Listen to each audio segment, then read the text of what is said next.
Thank you very much. Thank you very much for showing up again. That's really good to see everybody here. So, one of the things that I've been realizing as a consequence of going through these stories is that the degree to which they're about individuals is quite remarkable. And I think that's really telling. Now, one of the reasons I prefer Dostoevsky to Tolstoy is because Tolstoy is more of a sociologist. He's more interested in the relationship between groups of people. This is an oversimplification because obviously Tolstoy is a great author, but I like Dostoevsky better because he really delves into the souls of individuals. And I think it's remarkable the degree to which all of the stories that we've covered so far in Genesis are about individuals, and they're quite realistic, which is quite remarkable too. They're not really romanticized to any great degree because all of the people that are regarded, let's say, as patriarchal or matriarchal figures in Genesis have no shortage of ethical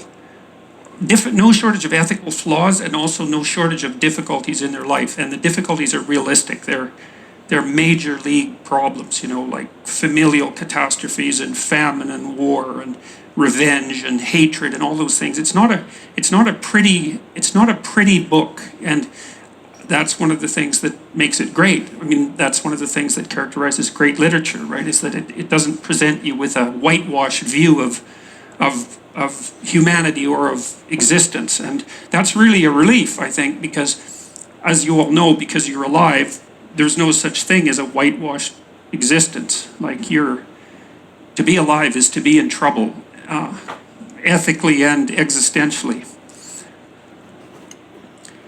I've been reading this book recently. I'll talk about it a little bit later. It's called Better Never to Have Been. And it was written by a philosopher in South Africa, in Cape Town, named Benatar. That's his last name. And he basically argues, I think it's a specious argument, and I think it's artificially constructed. But he basically argues that because life is so full of suffering, even good lives are very much full of suffering, that it's wrong to bring children into the world because the suffering outweighs the good, even in good lives. And it's actually wrong. It would also be better not to exist for exactly the same reason. And my sense in reading the book is that he came to that conclusion and then wrote the book to justify it, which is actually the reverse of the way that you should write a book. What you should do when you're writing a book is you should have a question, and it should be a real question, right? It should be one you don't know the answer to. And then you should be studying and writing like mad and reading everything you can get your hands on to see if you can actually grapple with the problem and come to some solution. And you should walk the reader as well through your process of thinking so that they can come to not necessarily to the same conclusion, but at least track what you're doing. And I don't think that's what he did. I think he wrote it backwards. But then, and so I was thinking about it a lot, because that's actually a question that I've contended with in my writing. There are Mephistophelian or satanic figures, for example, in Goethe's Faust, and also Ivan in the Brothers Karamazov, who basically make the same case, that existence is so rife with trouble and suffering that it would be better if it didn't exist at all. And the problem I've had with that, there's a variety of them, but one of the problems I've had with that is what happens if you start to think that way, because what I've observed is that people who begin to think that way, that isn't where they stop. Like, they get angry at existence, which is what happened to Cain, as we saw in the Cain and Abel story, and then the next step is to start taking revenge against existence, and that cascades until it's revenge against, I think the best way of thinking about it is revenge against God for the crime of being, which is, I think, the deepest sort of hatred that you can entertain.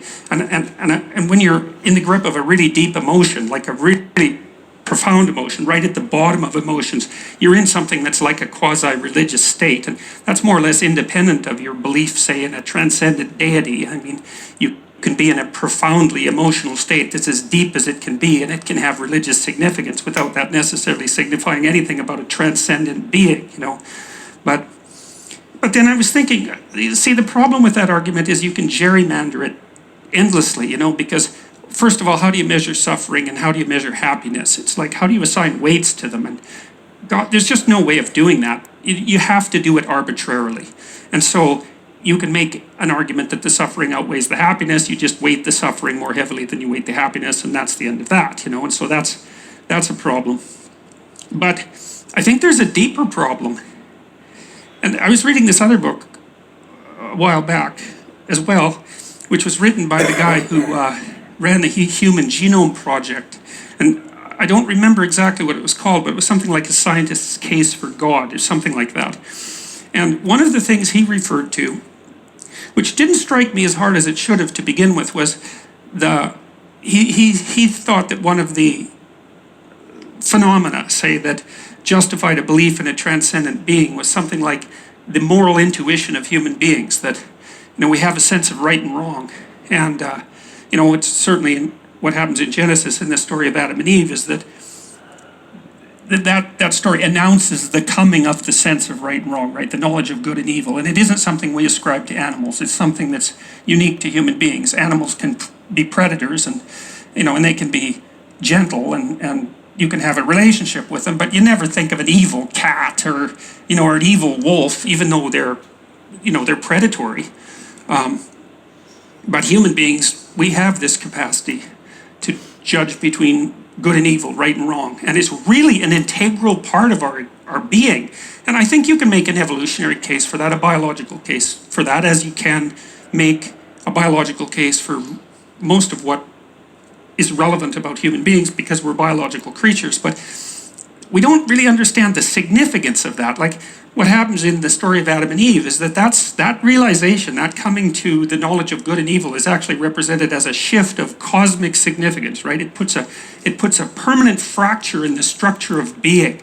And, if you think of human beings as insignificant ants on a tiny dust mote in the middle of an infinite cosmos, a cosmos that cares less for us, then who cares fundamentally if human beings have the knowledge to distinguish between good and evil? But if you give consciousness a central role in being, and you can make a perfectly reasonable case for that, because without consciousness there's no being, as far as anyone can determine, so it may be much more central than we think. And I really don't think there's a counter argument to that. Like, not a solid one. You can state that consciousness is epiphenomenal and that the world is fundamentally materialistic and it doesn't matter that there's consciousness. You can state that, but you can make an equally credible case the other way.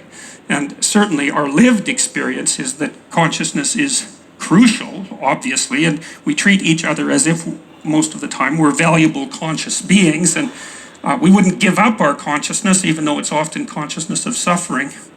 And so then I think another problem with the book is that it's sort of predicated on the idea that life is for happiness. And I don't think that's right, and I don't think that's how people experience life, and I might be wrong, but it seems to me that people experience life as something like a series of crucial ethical decisions.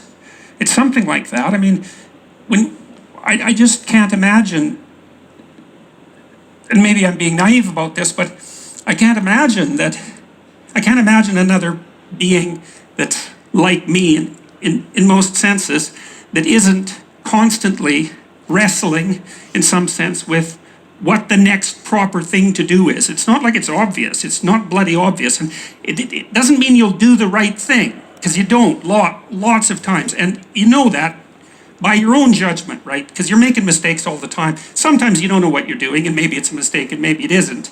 And who's to say? That isn't what I'm talking about. I'm talking about when you know that what you're doing is wrong and you go ahead and do it anyways. People do that all the time. And that's also extremely peculiar. You bloody well think that if you knew it was wrong and you told yourself that it was wrong, that would be sufficient, so that you just wouldn't do it. But that isn't what you're like at all, And you can tell yourself something is wrong 50 times and you'll do it the 51st time, and then you'll feel, like you deserve to feel, probably. But it doesn't stop you. And so then I think the other problem with the viewpoint, the idea that the suffering of life eradicates its utility, is that it's predicated on the idea that happiness, or lack of suffering even, is the right criteria by which to judge life. And I don't think that's how we actually experience life. I think what we do instead is put ourselves through a series of excruciating moral choices. You know, and one of the things that's really significant about the biblical stories, and I think about the entire implicit philosophy, you know, that's embedded in the stories, is that that's how life is presented in the stories, is all of these individuals. First, they're individuals, they're not groups. And second, they're agonizing over their moral choices all the time. And they have a relationship with God. But it's not a directive relationship exactly. Even the people to whom God speaks directly, which I suspect is not something you'd exactly want to have happen, they're still, even the fact that they have a direct relationship with God doesn't stop them from being tormented continually by their moral choices. And so the world is presented as a moral landscape, not as a place that justifies itself by happiness. It's presented as a moral landscape, and people are presented as creatures who traverse through the moral landscape, making ethical decisions that determine the course of the world. And that seems to me to be right. And that's not the same as happiness by any stretch of the imagination. It's a whole different category of being. And, you know, and then I've thought that through a lot, and I think, well, we do make choices, and what we do is contend with the future, you know, and the future seems to appear to us as a realm of possibility. That's a more accurate way of thinking about it than that the future presents itself to us as a realm of determined things. It presents itself as a realm of possibility, and there's good choices in that realm, and there's poor choices or even evil choices in that realm. And we're negotiating continually, deciding which of those choices we're going to bring into being. That seems to me to be phenomenologically indisputable, and we certainly treat each other as if that's what we're doing, because we hold each other responsible for our actions, you know, with some exceptions, and that we're deciding each moment whether to make things better or worse. And that seems to me to be correct. And I think that that's what these stories illustrate. They don't say that directly, you know, although I think it gets more and more explicit as the narrative unfolds. And then part of the realism of the stories is that the people that are being presented are by no means good. I mean, maybe with the exception of Noah. Noah seemed to be a pretty good guy. Although he did get drunk and, you know, and end up naked, exposed to his sons and so forth. But I mean, he isn't talked about a lot as a character. It's a pretty compressed story. But Abraham had plenty of problems, not least of which was his inability to leave home, and then, you know, his lying about his wife, and there's all sorts of mistakes. And then Jacob, who we're going to talk about tonight, is an even more morally ambivalent character. He's, especially at the beginning of the story, he isn't the sort of person that you would pick out, especially if you were a hack writer. You wouldn't pick him out as the hero of the story. He does a lot of things that are really pretty reprehensible, and it takes him an awful long time to learn better. And yet he's the person who's put forward as the father of the 12 tribes of Israel. It's from this flawed person that the people that whose story you might say is at the fundamental, constitutes the fundamental underpinning of our culture. It's from this deeply flawed individual that group emerges. And so you might think of that as a relief too, because, you know, you're no knight in shining armor, you know, with a pure moral past. I mean, people make mistakes of catastrophic proportions non-stop, you know. And that also means that these stories put forward something approximating hope, because in their realism, in their moral realism, they present heroes, I suppose, the heroes of renown, right? The patriarchs of old, let's say, who are realistic people, who have fits of anger and rage, and who are murderous at times, and who are deeply embroiled with family dispute, and who have adulterous affairs, and like they do all the terrible things that people do. And the weird thing is that God is still with them. And it isn't obvious what that means, or even if it means anything, but it's not disputable as far as I can tell that we're conscious, and that consciousness is a transcendent phenomena which we do not understand, and that the landscape that we traverse through is moral. Like every story you ever watch, anything that grips your imagination on the screen or in the theater, or like any story that grabs you, is a story of moral striving. It's just not interesting otherwise, right? The person has to be confronted with complex moral choices, and then you see the outcome. And the good guy does it right, and the bad guy does it badly, and things don't go so well for the bad guy generally. And if it's a bit more sophisticated, the good and the bad are in the same individual, and that's a more compelling story. But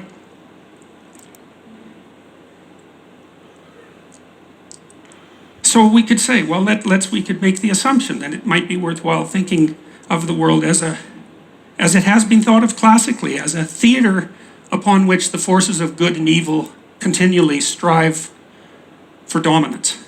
And for the life of me, especially after I started reading deeply into 20th century history and all the terrible things that happened in the 20th century, and all the terrible, unbelievably incomprehensible things that people did to one another, I just couldn't see seeing things any other way as realistic. Because I don't think that you can immerse yourself in 20th century history without coming to the conclusion that evil is a reality. And if it's a reality, it depends on what you mean by reality, but it's a fundamental enough reality for me. And if it's a reality, then I don't see how you can escape from the conclusion that the cosmos, as we experience it at least, is a place of moral striving. And well, that's one of the things that's really illustrated in the story of Jacob, and I found that quite striking. So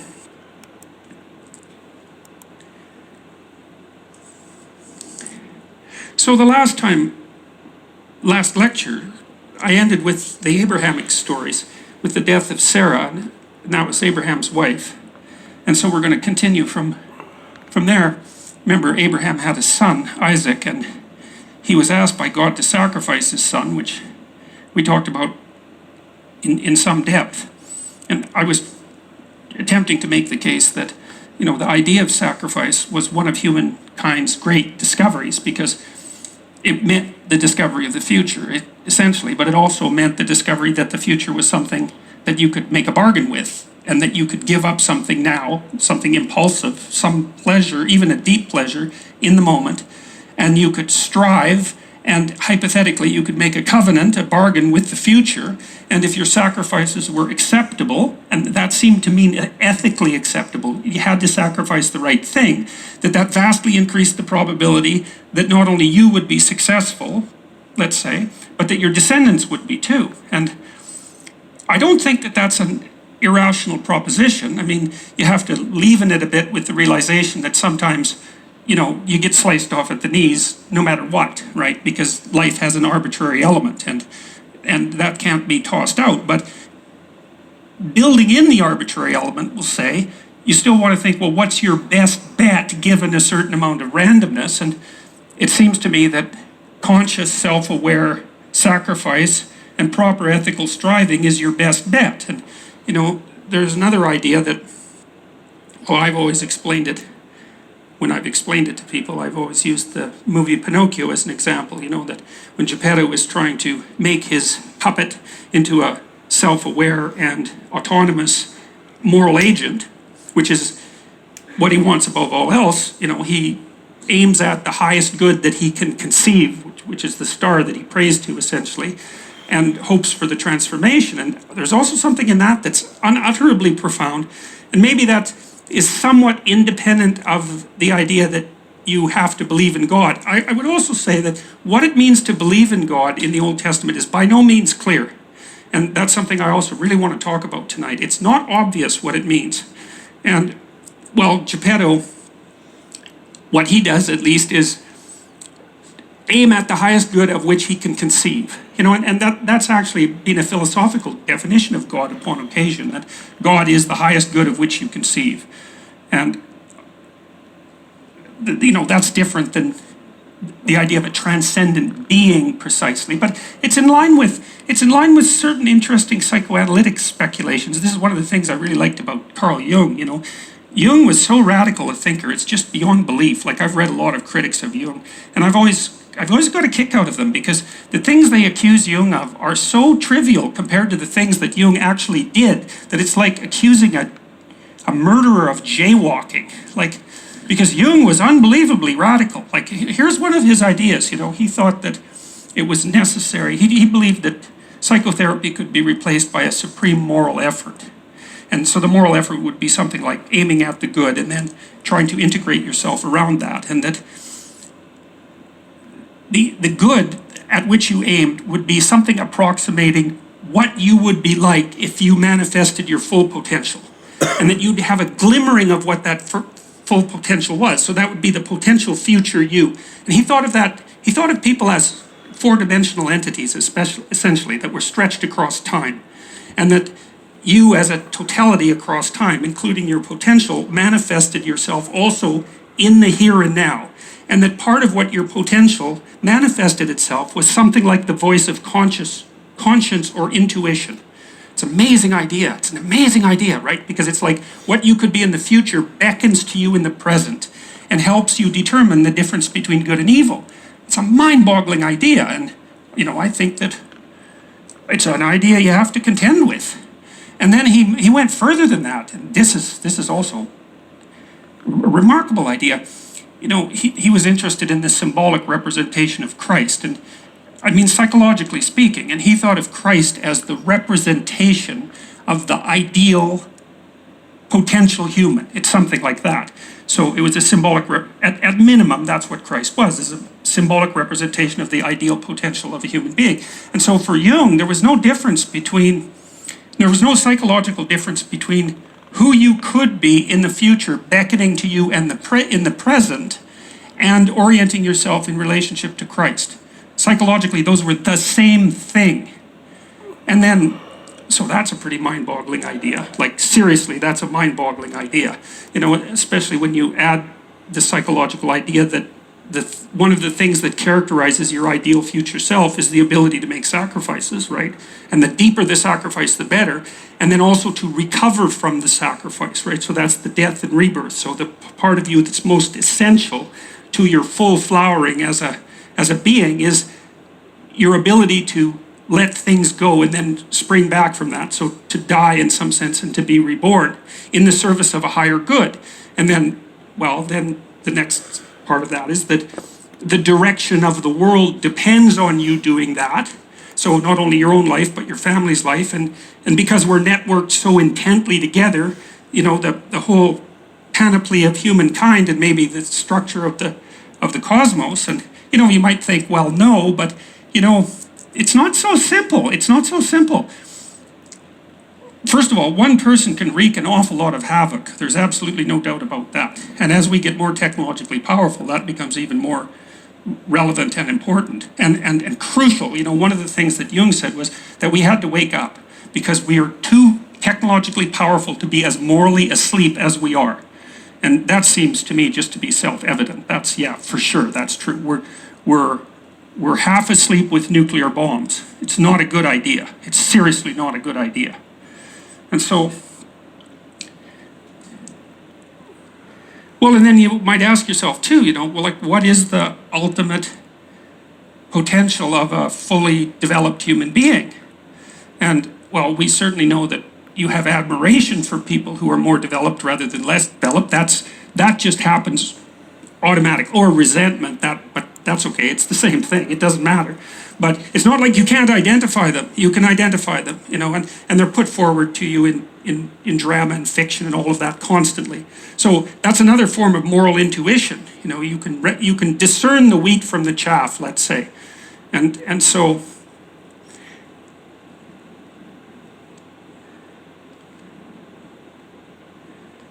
the other thing that I was thinking about that's worth consideration too is that, maybe this is petty, but I don't think it is. Somebody asked me the other day if I believed in miracles, and I hate being asked questions like that, And it's also people ask me, do I believe in God? And I don't know what they mean when they say that, and so I don't know what to answer, because I don't think we're necessarily going to talk about the same thing. But in any case, I said yes, and I have a variety of reasons for that. But one of them is that,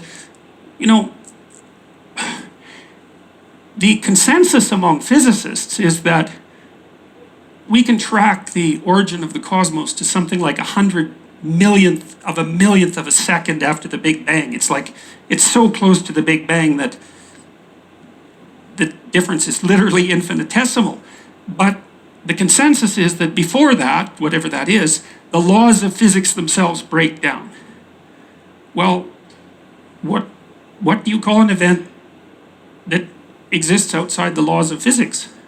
That, by definition, that's a miracle. Now, that doesn't necessarily mean that there's a transcendent deity that caused the event. That's a separate issue. But it does imply a barrier of some sort beyond which we can't go, where some other set of rules apply. And so I find that interesting as well. So, all right.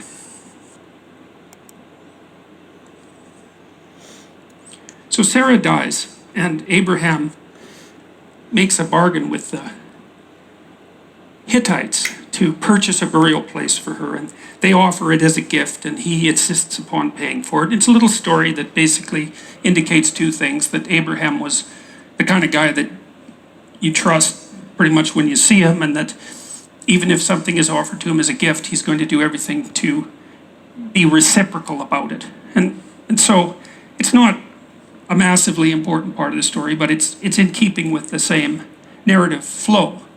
And so Ephron, who's a Hittite, offers a burial place as a gift, and Abraham says, no, you have to let me pay for it. And Ephron says he will, and that works out very well. And so he has a good burial place for his wife.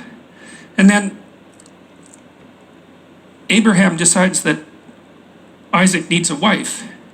And so he sends his eldest servant to Mesopotamia to find a wife for Isaac. And there's this strange ritual that's performed. So it says in the story that the servant places his hand under Abraham's thigh to swear, but that isn't really what it means. It means that he places his hand, I don't know exactly how to say this properly. Well, use your imagination. How about that? And the idea is that, as far as I can tell, that he's swearing on the future. He's swearing on future people. It's something like that. So that's sort of what testify means, right? Think about the root. Well, I'm not kidding. I'm not kidding. That is the derivation, right? It is the derivation. So anyways, this is a serious issue. And so that servant has to go and find Isaac a good wife, and he wants him to find Isaac a wife who is willing to accept the same fundamental belief system, which is something like the belief in a God that's a unity rather than a plurality.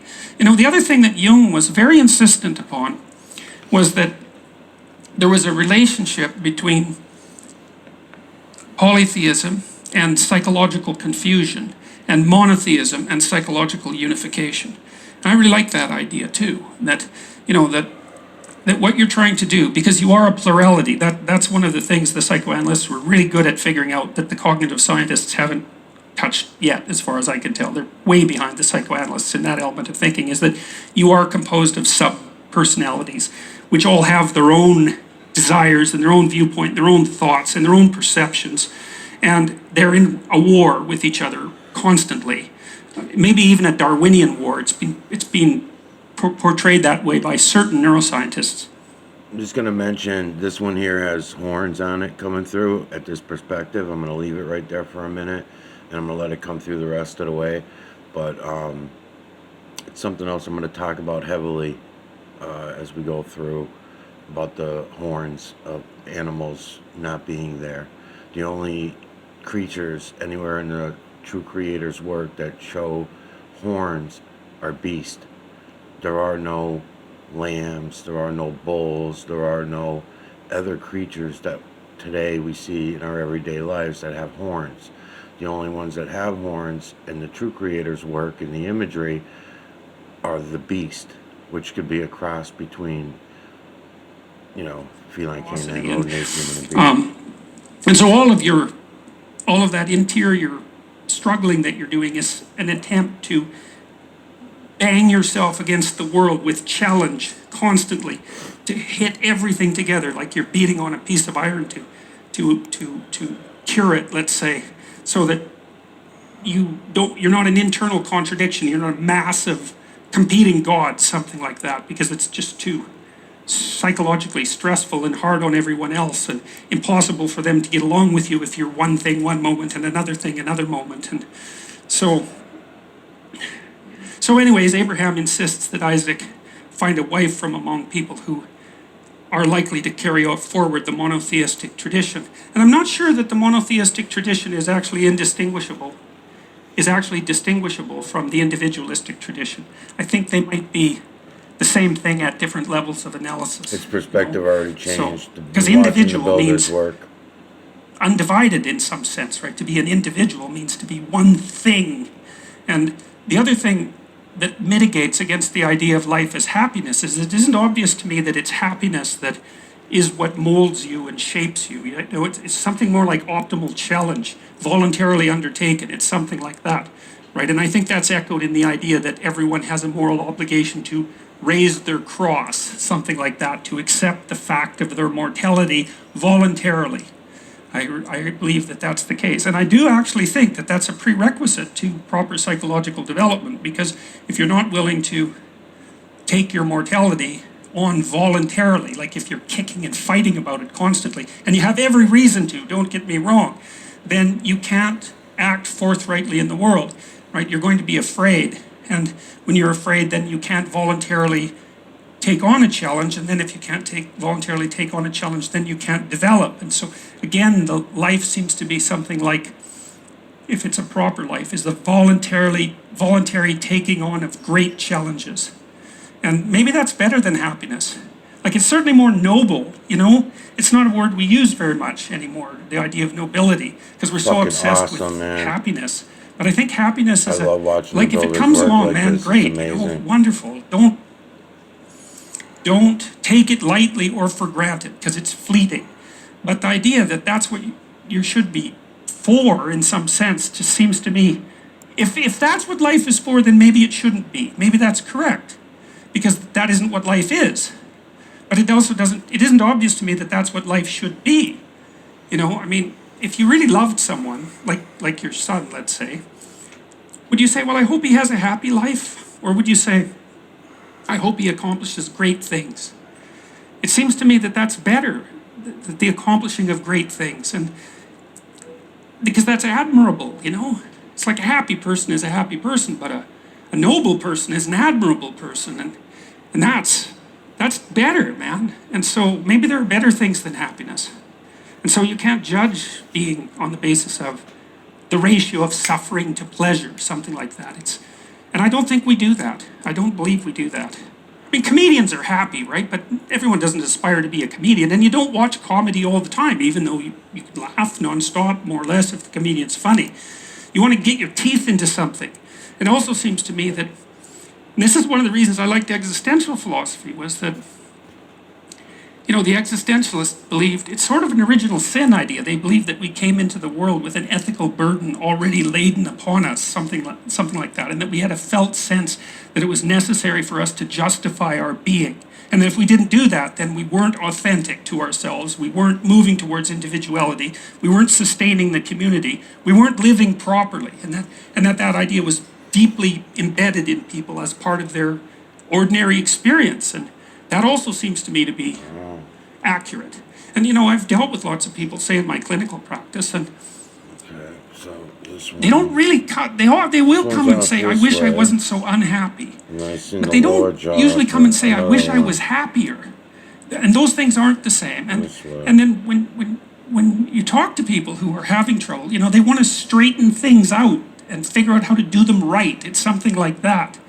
And that's their primary goal. And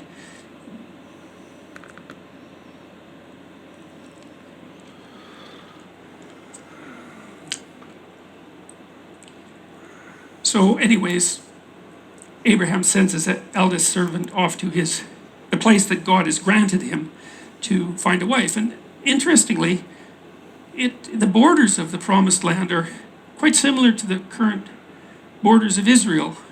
And these are estimates, right, based on the biblical, and I mean, that's not a fluke, obviously, but it's interesting to see the concordance between these ancient stories and the present day world. So I thought that was very interesting, and it shows, once again, that the past, you think the past is the past, but it's not. It's still here. It's embedded in the present, just like the future in some ways is folded up inside the present, waiting to unfold. The past is all folded up inside the present too.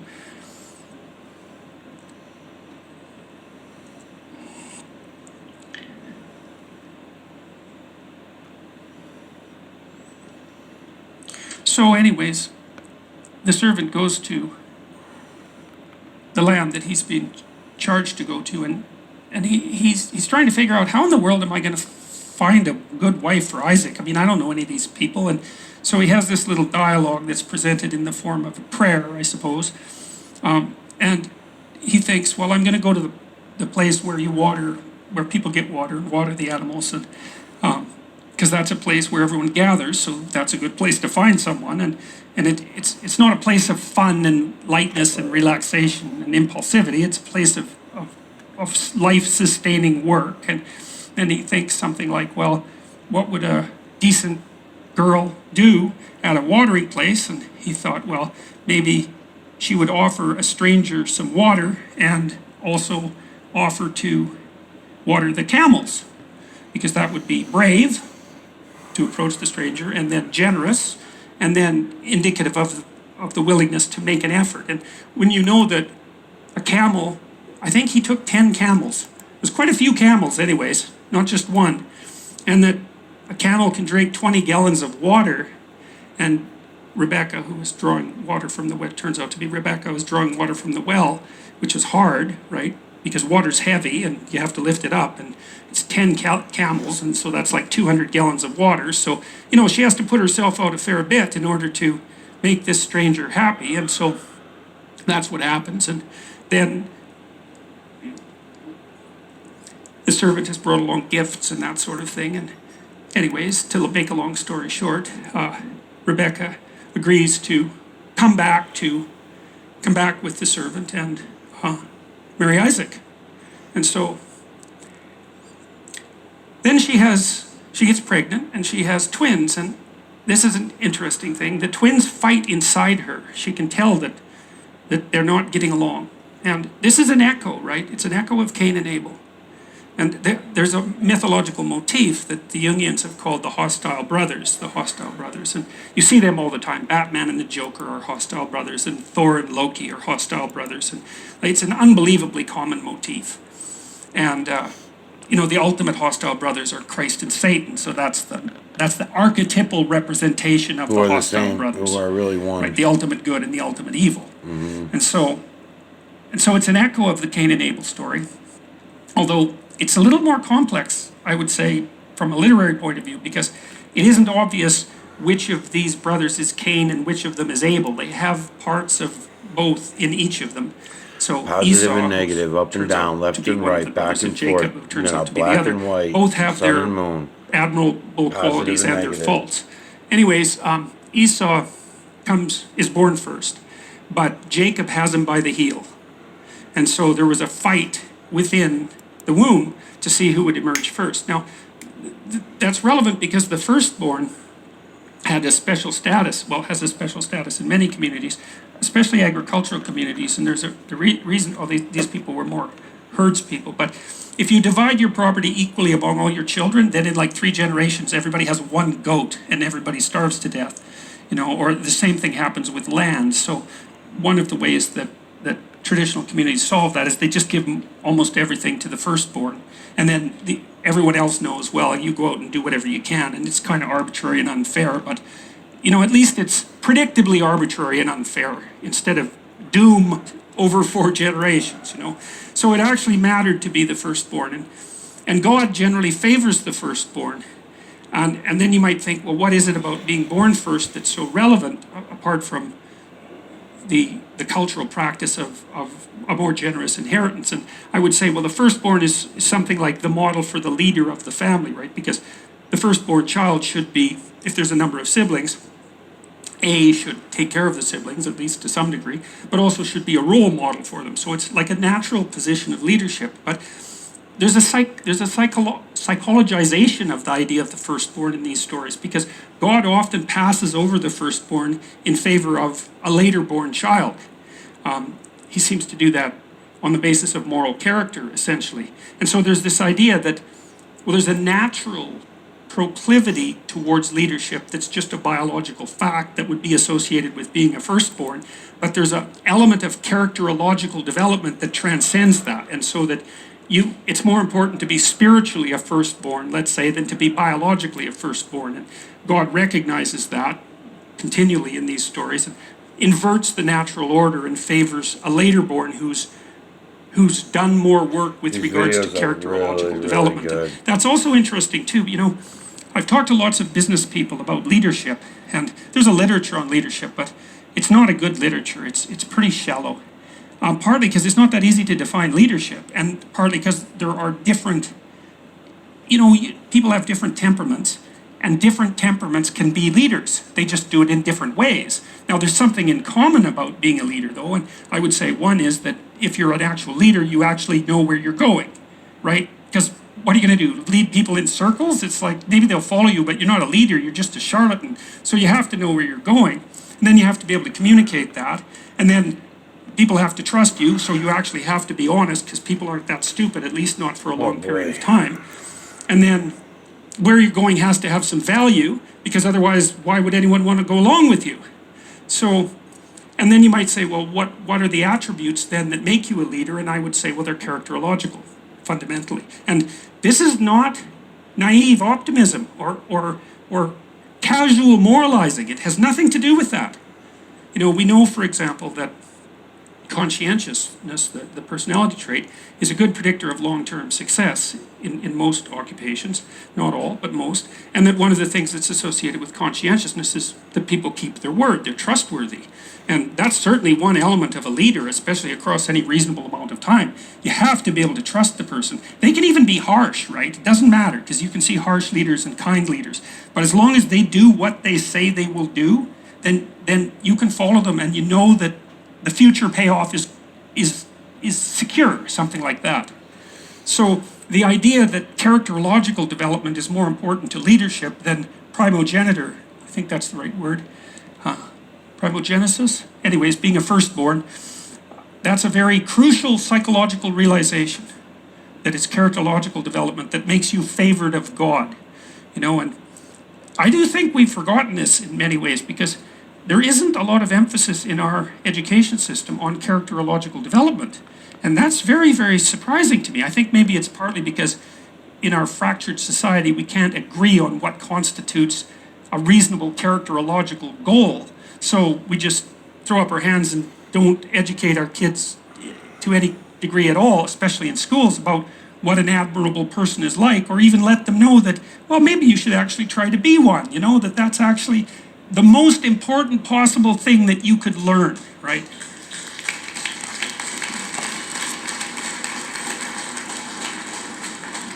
So, and I also think, and I think this is laid out very thoroughly in the biblical stories as well, is that if there are enough people who are admirable, then things work. And if there aren't, then things are terrible. You get wiped out. You remember when Abraham is bargaining with God with regards to Sodom and Gomorrah, he asks God to save the city if there's like 40 admirable people, right? Respectable. But let's say admirable, right? I don't want to say good, because good is being corrupted in some sense by casual usage. I mean admirable, noble people, right? I think Abraham bargains God down to like 10. If there's 10 of them in the city won't be destroyed.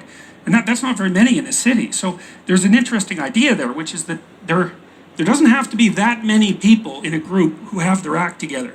But 0 is the wrong number. And if it's 0, then we're seriously in trouble. And I think that goes along with the idea of the Pareto principle in economics too, which is that it's a small minority of people who do most of the productive work in any given domain, but so a small number of properly behaving people might have enough of an impact to keep everything moving, and that might actually be true, but it can't fall below some crucial level. And I do think that we're in some danger of allowing it to fall below some crucial level, because our society seems to be at war in some ways against the idea of the individual and individual character per se. And I think that's absolutely catastrophic. And that's part of the reason that I'm doing these biblical lectures, because I think that I've known for a long time that the moral presuppositions of a culture are instantiated in its stories. They're not instantiated in its explicit philosophy. There might be a layer of explicit philosophy, and of course there is in the West, and a layer of explicit law, but underneath that there are stories. And there isn't anything under the stories except maybe behavior, and that's so implicit it doesn't even actually count. It's not a cognitive operation. And so this is the story, these are the stories that are underneath our culture. And so there better be something to them. That's what we hope. But more importantly, maybe we shouldn't toss them away without knowing what they mean, because if we toss them away, then we are throwing everything that we depend on away, as far as I can tell, and we will pay for it. We'll pay for it individually because we'll be weak. Because if you're not firm in your convictions, then someone else who's firm in their convictions you're their puppet, like instantly. And then you're also the puppet of your own doubts, right? Because unless you have convictions, you're going to generate doubts like mad, because everyone does. And then the doubts will win, and you'll be paralyzed, because there'll be 50% of you moving forward and 50% of you frozen stiff, and that'll be enough